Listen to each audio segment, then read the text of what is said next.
રાજકોટના બાળ સંરક્ષણ ગૃહમાંથી કાયદાના સંઘર્ષમાં આવેલા 11 સગીરો ફરાર થતા હડકંપ મચી ગયો છે। ઘટનાની જાણ થતાં જ ઉચ્ચ પોલીસ અધિકારીઓ સ્થળ પર પહોંચ્યા હતા અને સમગ્ર મામલે તાત્કાલિક તપાસ શરૂ કરવામાં આવી છે। જિલ્લા કલેક્ટર ઓમ પ્રકાશે માહિતી આપતા જણાવ્યું કે બાળ સુરક્ષા ગૃહમાં કુલ 54 બાળકો રહે છે, જેમાંથી આજે સવારે 11 બાળકો ગ્રીલ તોડી ફરાર થઈ ગયા હતા। ફરાર થતા પહેલા બાળકો દ્વારા રૂમમાં લગાવવામાં આવેલ કેમેરા પણ તોડી નાખવામાં આવ્યા। ફરાર થયેલા 11 બાળકોમાંથી એક પાકિસ્તાની બાળ આરોપી પરત ફરી આવ્યો છે, જ્યારે બાકીના 10 બાળકોની શોધખોળ ચાલુ છે। પોલીસ દ્વારા અલગ અલગ ટીમોની રચના કરવામાં આવી છે અને સીસીટીવી ફૂટેજના આધારે તપાસ આગળ ધપાવવામાં આવી રહી છે। આ ઓબ્ઝર્વેશન હોમમાં લગભગ 11 બાળકોએ જે છે આ સવારે આ હોમનું એક જાળી જે છે જે ખૂબ જ મજબૂત સ્ટ્રોંગ જાળી છે અને સમહાવ તોડીને 11 બાળકો નીકળ્યા છે। આમાંથી એક બાળક પરત આવી ગયું છે અને બાકીના જે 10 બાળકો છે આને શોધખોળ કરવા માટે પોલીસ અને તમામ તંત્ર જે છે આ પોતપોતાની રીતે આને આઈડેન્ટિફાઈ કરવાનો પ્રયત્ન કરે છે। પોલીસ દ્વારા ઇનફ નંબર્સમાં ટીમ્સ ડિપ્લોય કરીને અને ટેકનોલોજી અને હ્યુમન ઇન્ટેલિજન્સનો યુઝ કરીને આ બાળકોને શોધવાનો પ્રયત્ન કરવામાં આવશે। ભાવનગરના પાલિતાણા તાલુકાના ડુંગરપુર ગામમાં સિંહ લટાર મારતો હોવાનો વિડીયો સોશિયલ મીડિયામાં વાયરલ થયો। ગામની બજારમાં સિંહ ફરી દ્રશ્ય હોવાના સ્થાનિક યુવકે પોતાના મોબાઈલમાં કેમેરામાં કેદ કરી લીધા હતા। આ દ્રશ્ય વાયરલ જે થઈ રહ્યા છે તે વિડીયોની પુષ્ટિ ન્યૂઝ 18 નથી કરતું। જો કે વાયરલ વિડીયો બાદ ડુંગરપુર ગામ અને આસપાસના વિસ્તારોમાં ભયનો માહોલ જોવા મળી રહ્યો છે। ખાસ કરીને ઘરની બહાર ખુલ્લામાં સૂતા લોકોમાં ચિંતાનો માહોલ છે। શેત્રુંજી વન્યજીવ વિભાગના નાયબ વન સંરક્ષક ચિરાગ અમીને જણાવ્યું છે કે શેત્રુંજી ડુંગર વિસ્તારમાં હાલમાં આશરે 12 જેટલા સિંહો વસવાટ કરે છે। વન વિભાગના કર્મચારીઓ અને ટ્રેકરો 24 કલાક સિંહોની ગતિવિધિઓ પર નજર રાખી રહ્યા છે। 2 દિવસ અગાઉ ડુંગરપુર ગામમાં દેખાયેલ સિંહને ટ્રેક કરીને સુરક્ષિત તેની કુદરતી વિસ્તારમાં પરત મોકલી દેવામાં આવ્યો છે। અત્યાર સુધીમાં આ વિસ્તારમાં સિંહ દ્વારા માનવ પર હુમલાની કોઈ ઘટના નોંધાઈ નથી।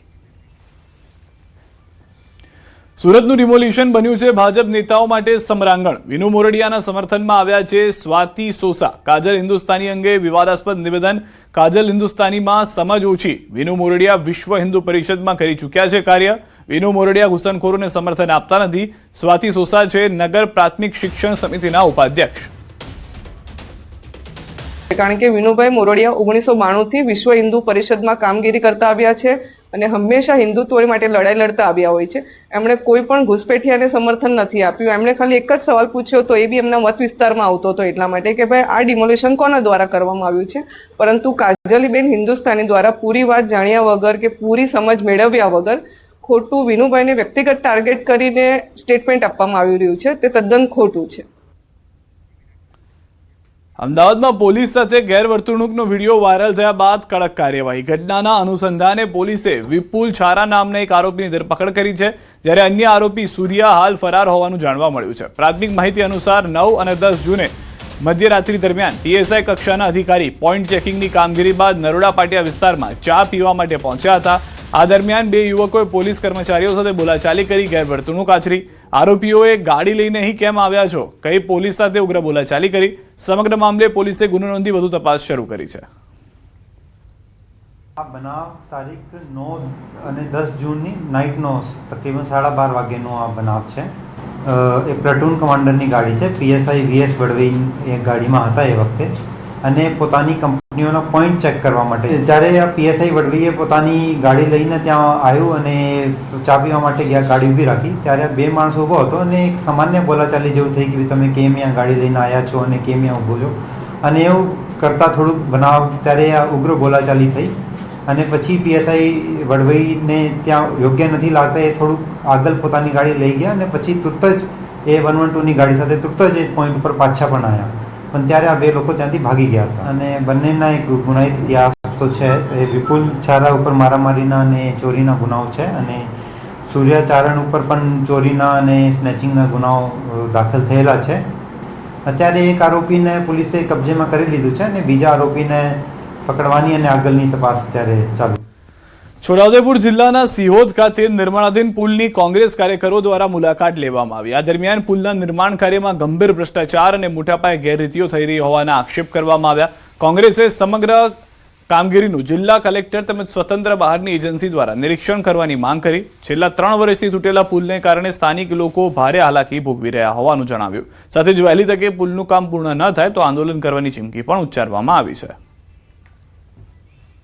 આજે અમે કોંગ્રેસ પાર્ટીનું પ્રતિનિધિ મંડળ આજે ભારત નદી પર જે પુલ બની રહ્યો છે તે અને ડાયવર્ઝન જે ત્રીજી વખત બનાવ્યું છે એની મુલાકાત લેવા માટે એટલા માટે આવ્યા છે કે થોડાક જ સમયમાં વરસાદ શરૂ થવાનો અને પાછલા 5 વર્ષથી આ પુલ તૂટી ગયેલો છે અને 4 વર્ષથી ડાયવર્ઝન તૂટી જાય છે, બીજું બનાવે છે અને દર ચોમાસામાં છોટાઉદેપુર જિલ્લામાં રસ્તા સારા ન હોવાના કારણે આ ડાયવર્ઝન તૂટી જવાના કારણે પુલ તૂટી જવાના કારણે શિક્ષણ કામ થતું નથી, ચોમાસામાં ખેડૂતોને તકલીફ થાય છે, વેપારીઓને તકલીફ થાય છે।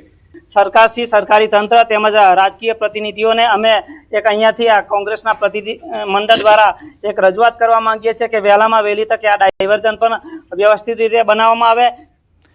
પવિત્ર પુરુષોત્તમ માસ પૂરો થવાને હવે ગણતરીના દિવસો જ બાકી રહ્યા છે, ત્યારે જગત મંદિર દ્વારકા ખાતે શ્રદ્ધાળુઓનું ઘોડાપુર ઉમટી પડ્યું છે। મોટી સંખ્યામાં શ્રદ્ધાળુઓ દ્વારકા પહોંચીને ભગવાનના દર્શન અને આશીર્વાદ મેળવી રહ્યા છે। દ્વારકાના પ્રસિદ્ધ ગોમતી ઘાટ પર મોટી સંખ્યામાં શ્રદ્ધાળુઓ અને મહિલાઓએ એકત્ર થઈને પૂજા અર્ચના કરી હતી। જો કે એક તરફ આસ્થાનું વાતાવરણ છે તો બીજી તરફ દરિયામાં મોન્સૂન એક્ટિવિટીના કારણે સ્થિતિમાં ફેરફાર જોવા મળ્યો છે। દ્વારકાના દરિયામાં કરંટ જોવા મળતા ગોમતી ઘાટ પર સમુદ્રના મોજા 8 થી 10 ફૂટ ઊંચા ઉછળી રહ્યા છે। વહીવટીતંત્ર દ્વારા સતર્કતા રાખવામાં આવી રહી છે। પોલીસના જવાનો અને ફાયર વિભાગની ટીમે પણ તૈનાતી કરી છે। મોટી સંખ્યામાં પ્રવાસીઓ ગોમતી ઘાટ પર ઉછળતા મોજાનો નજારો નિહાળતા નજરે પડ્યા હતા।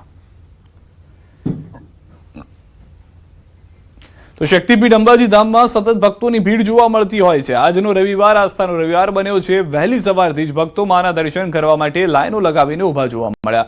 અંબાજીમાં રવિવારના દર્શનનું વિશેષ મહત્વ છે। ધમધોકતા તાપમાં પણ ભક્તોએ માતાજીના દર્શનનો લાભ લીધો।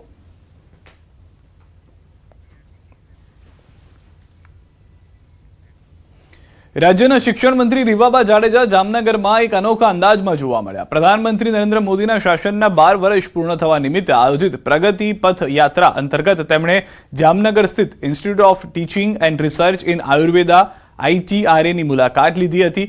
મુલાકાત દરમિયાન રીવાબાએ વિદ્યાર્થીઓ સાથે બેડમિન્ટન રમીને સૌનું ધ્યાન આકર્ષ્યું હતું। વિદ્યાર્થીઓ સાથે હળવા અને આત્મીય માહોલમાં જોડાયેલા શિક્ષણ મંત્રીનો અલગ અંદાજ સૌને પસંદ આવ્યો હતો। તો દ્રશ્યોમાં પણ આપ જોઈ રહ્યા છો, શિક્ષણ મંત્રી રમતા પણ જોવા મળી રહ્યા છે અને હાલમાં જ પ્રધાનમંત્રી તરફથી પણ કહેવામાં આવ્યું હતું કે ભારત હવે 2 તરફ આગળ વધી રહ્યું છે અને 2 મહત્વના મુદ્દા છે, જેમાં સ્પોર્ટ્સ અને બીજું છે ટુરિઝમ।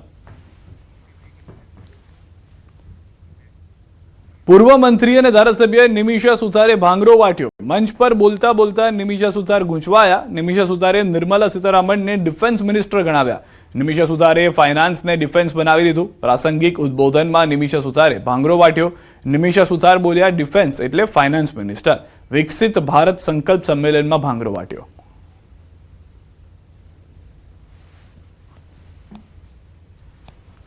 ડિફેન્સ મિનિસ્ટર જે છે આપણે સૌ કોઈ જેને જાણીએ છીએ, ઓળખીએ છીએ, અને ડિફેન્સ એટલે ફાઇનાન્સ મિનિસ્ટર તરીકે નિર્મલા સીતારામન પણ નરેન્દ્ર મોદી સાહેબના કેબિનેટમાં કામગીરી કરીને પૂરા દેશને ચલાવે છે।